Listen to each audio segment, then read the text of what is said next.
Perfect.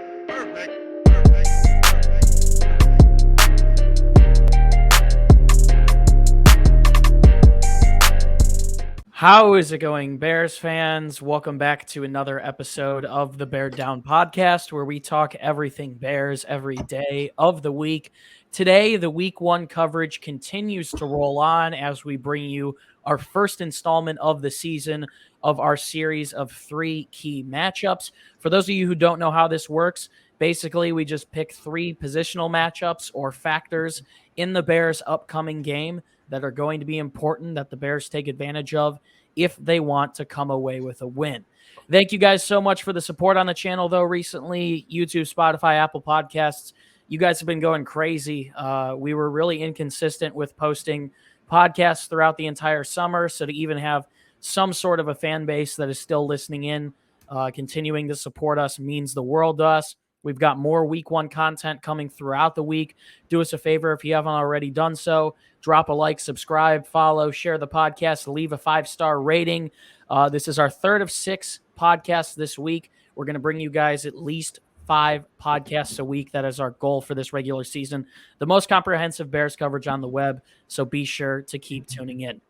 Feels good to be back, though. I am your host, Chris Maltby, joined on my right side by my co-host, Parth Shaw. Parth, feels good to be back getting into the swing of week one things after the season predictions video yesterday. Also, we're in the middle of the week. It is now Wednesday, one day closer to football. Season kicks off tomorrow. How are you feeling, my man? Feeling great. Like you said, season kicks off tomorrow, so super excited for that. Get your fantasy lineups loaded and ready to go. It should be a fun season, and just it's a great Wednesday. It's been beautiful weather here in Bloomington, so just been soaking it all in. Yeah, definitely good up in Greencastle as well at the small DePauw University with a W. But as much as being in Indiana is nice and the weather's starting to cool down, I do wish I was in Chicago this weekend. I'm sure the energy at Soldier Field and everywhere is going to be absolutely electric this weekend. Yeah. Trey Lance making his 3rd career start, realistically his debut start. Justin Fields kicking off year 2. Should be a good game when the 49ers come to town on Sunday. So let's just dive right into this. 3 key matchups. It's been a minute since we've done this, so I apologize if we are a little rusty. But we're going to start with Deebo Samuel versus the Bears secondary, and more generally speaking, just containing Deebo Samuel in general. In my opinion, Deebo is a top 5 wide receiver in this league. If not, I think anyone would argue that he's just outside that upper echelon of very good receivers in this NFL.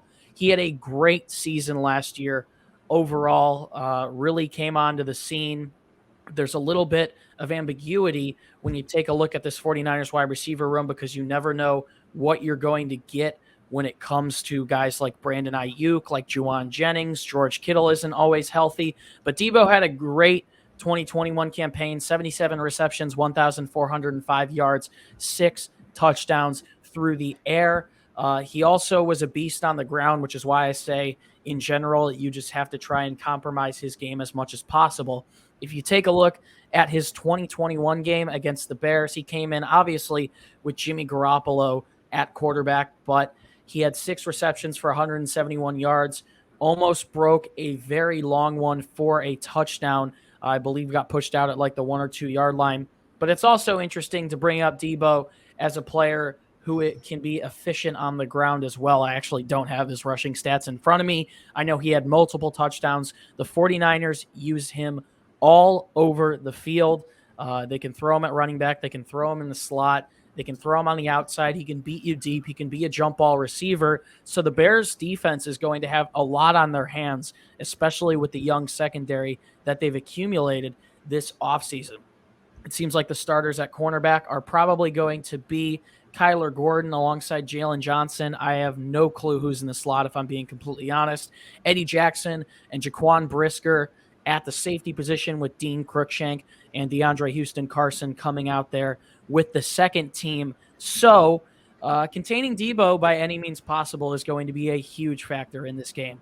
He is someone who can rack up yards. I talked about it in our Meet the Opponents episode a couple of days ago. He is a player alongside the entirety of the 49ers offense, but especially Deebo Samuel. If he gets rolling, he will step on your throat. He is relentless, and he can single-handedly win the 49ers a game if someone like a Trey Lance is struggling, if someone like a George Kittle goes down. So containing him, whether they put him in the backfield, on the outside, is going to be very important. Another very tough test for Jaylen Johnson, someone who all Chicago fans know is a good cornerback, but another tough test for cornerback one, Jaylen Johnson.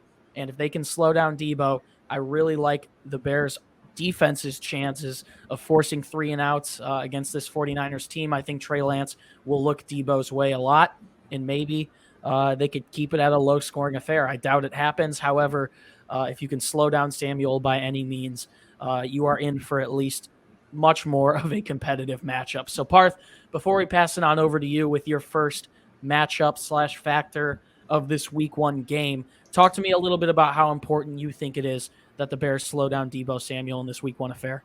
It's very important. Like you said, he's a game changer. He's one of the best receivers in the league, and he can do it from the backfield as well. And he's very explosive in the backfield, and that's something the Bears are going to have to watch out for early on in the game if the 49ers try to use some trickery.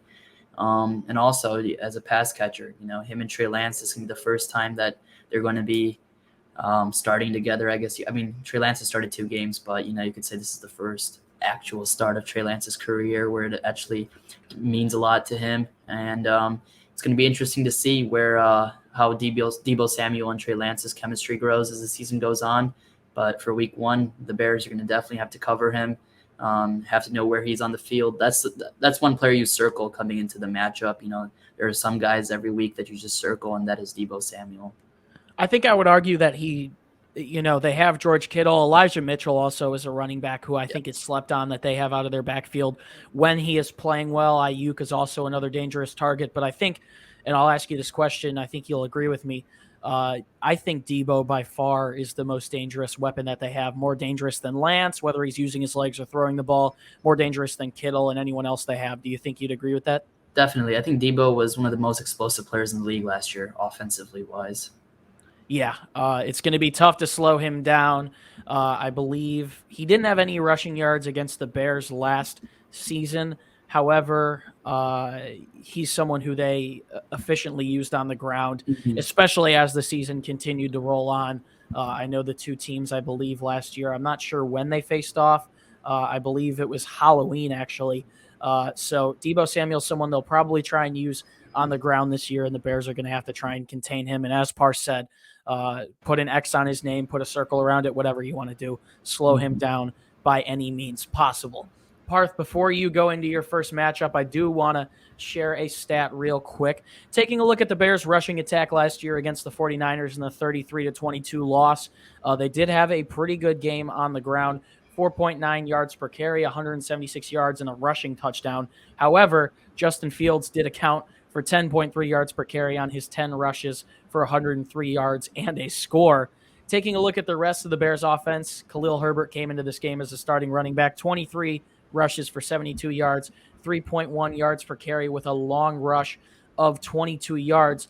Parth, as you know, we will get into Justin Fields a little bit later in this episode. David Montgomery is going to face the 49ers this year. I believe the Bears are also planning on using Khalil Herbert as well as Treston Ebner. So talk to me a little bit about this second matchup and why it's so important that the Bears continue to establish a running game in this game. Yeah, I mean, that's something you would always want to do with a young quarterback is make sure that your run game is strong. And it all starts with David Montgomery, who's going to have a pretty strong 4th year. Last year I'd say was a down year for Montgomery. At the end of the year, he averaged 3.8 yards per carry with 7 touchdowns in the year and 849 yards on 225 attempts. I think we can see a lot more things out of Monty than that. I'd expect a lot more out of him. Last year he did have a pretty horrible offensive line, surrounding him, and the Bears offense itself just wasn't able to establish the run game nor the pass game at times too. So they got to establish the run game against this 49ers defense. They got a lot of good guys on that front 7, Nick Bosa, Kinlaw, just to name a few. And then if you're not able to establish the run game, the pressure is going to get to Justin Fields early, which is something that the Bears don't want to see, especially week 1. And you gotta use Montgomery. That's one of the best players we have on this Bears offense.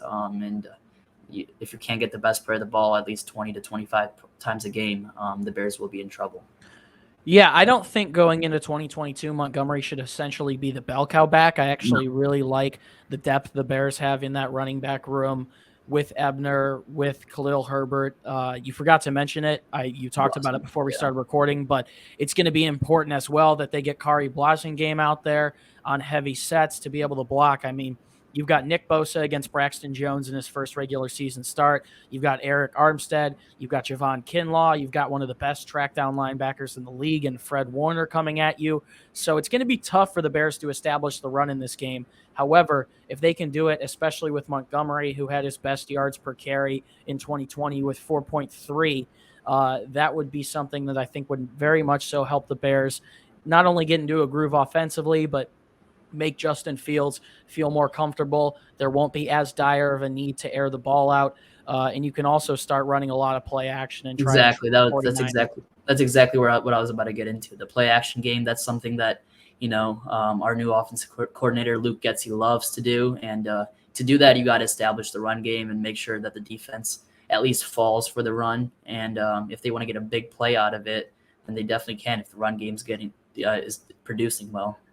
Absolutely. And it seems like in years past, both with Mitchell Trubisky and last year with Justin Fields, the Bears tried to implement the play action pass in the quarterback option game every so often, but their run game seemed to be so porous in a lot of instances where defenses weren't falling for it. So if you can get David Montgomery past the line of scrimmage, let him do what he does best, shed tackles, continue to fight through contact, and pick up some solid gains, I really think it could help not only potentially choose some of the clock and not give the 49ers the ball back, but also pick up good yards, open up the passing game for Justin Fields, who doesn't have the best targets as is. Let's get into Fields before we close this episode off. Obviously, you knew this was coming, and we touched on it a little bit earlier, and we've touched on it all week. Luke Getsy, the offensive coordinator for the Bears, it is going to be very important with our third matchup / factor that he gets Fields comfortable early, lets him do his thing. You would assume the Bears are probably going to try and script the first drive or two for their second-year quarterback. Make sure he gets outside of the pocket, let him use his legs, let him extend plays, let him run the ball. It does seem like he has tangibly improved throughout the offseason when it comes to throwing the ball away, when pressure's in his face, when sliding earlier and not taking hits, when not fumbling and just going down in certain instances. So let him do his thing. Let him get comfortable.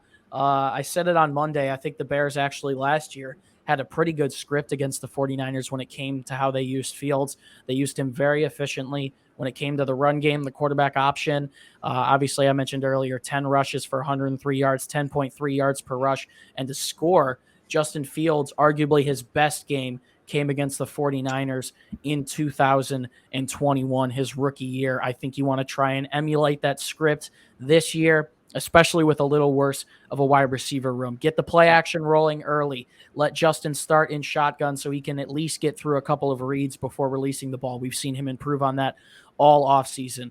And then finally, just let him do his thing. Get the ball out of his hands quickly. You don't have to essentially air it out early. Get your second-year quarterback comfortable. And I think, and I believe in Justin Fields. I really think the Bears could be in for some decent offensive production against a very solid defensive unit in this game. Parth, before we close this one off, I just want to shoot it back to you to see if you have any comment on this. It seems like Justin Fields has showed some improvement, at least through the offseason. We saw him have a great third preseason game against the Browns.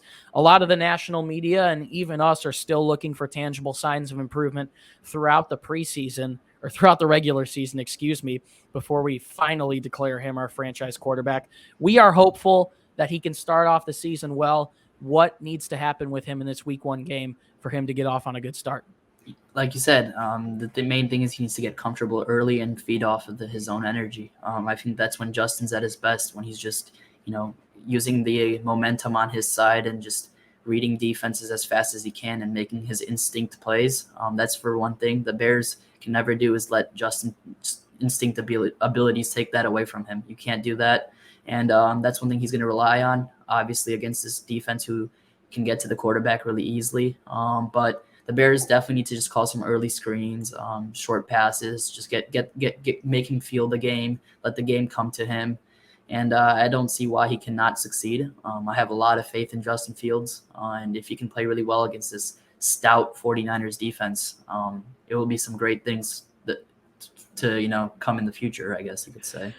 Yeah, and I think we've touched on this all week, and before we close this out, we'll talk about it a bit. Regardless of how this season goes, maybe we were a little over ambitious yesterday, in our season predictions video. But if the Bears can get out of a lot of these games, win or lose, and the issue in the game, the reason the Bears lost, the reason the other team came back and won with no time remaining, isn't on Fields' shoulders. If the Bears can lose games, but they aren't Justin's fault, Parth, I think you can agree with me. I think I would be very happy in that instance just to see improvement out of him in good, consistent football.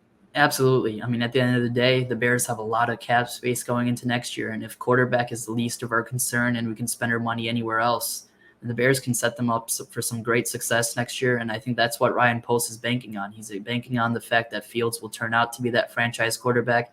And then the Bears can go spend some money elsewhere, like wide receiver and other valuable defensive positions.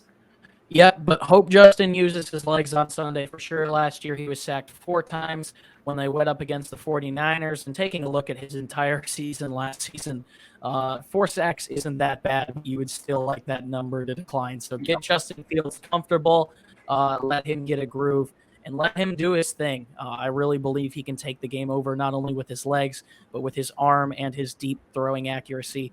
Should be in for a good one on Sunday. Thank you guys so much for tuning into this episode of 3 Key Matchups, our second of 5 videos of coverage this week. Let me get the 5 on the camera for those watching on YouTube. It's a little bit of a small space I'm in, but 5 podcasts coming this week covering the week 1 game. We still have to answer some of your guys' questions on Friday. Pre-game and post-game shows coming over the weekend. Feels so good to do this consistently again. If you haven't done so already, do us a favor, drop a like, subscribe, follow, share the podcast, leave a 5-star rating wherever you are listening. The support is greatly appreciated, and we're going to keep bringing you guys the most comprehensive Bears coverage on the web throughout the entirety of the regular season. If you want more content from us, you can head to our website, beardown.com. If you would like to find the podcast on social media, you can find it on both Instagram and Twitter at Bear Down. It's a great way to see some sneak peeks of guests we're having on the show and also some additional content that we only post on there. And finally, you can find the links down in the description for our personal social media pages, myself as well as Parth and our entire team. It's the best way to interact with us, and you can see our thoughts on all things Bears, the entirety of the National Football League, as well as all of Chicago sports. Parth Shaw, we keep inching closer to Sunday, 1 p.m. Eastern Time, 12 p.m. Central Time. Soldier Field is going to be electric. Any last words before we sign off here? Go Bears. Can't wait.